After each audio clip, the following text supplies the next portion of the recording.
A tetőtérben az Analóg átfogó címen futó rádiózás történeti és fotográfiai kiállításunk kapott helyet, illetve az ország első Duna emlékpontja, ami a Hajdani Duna Televíziónak, a nemzettelevíziójának állít emléket.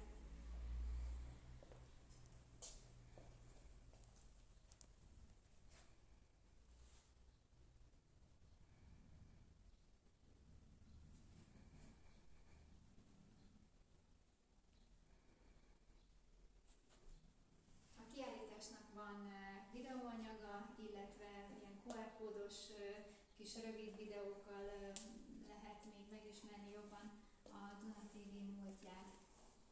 A rádió kiállításunk pedig nem teljesen szokványos. A téradottságait kihasználva úgy terveztem meg, hogy ilyen otthonos kis nappalikat rendeztünk be a különböző évtizedekből származó rádiókból, tévékészülékekből.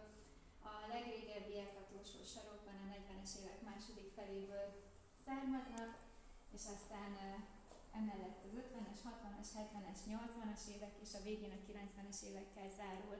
A kiállítást már eredetileg is állandó kiállításnak terveztem, olyannak, ami időről időre megújul és bővül.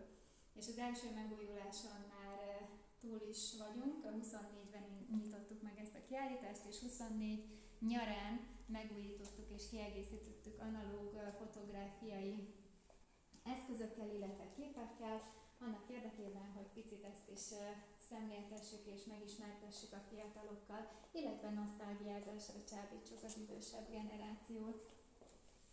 Ezen apropóból alakítottunk ki egy pici előhívó laborszerű teret is, ahol meg lehet nézni, hogy milyen eszközökkel és milyen körülmények között készültek régen a fényképek.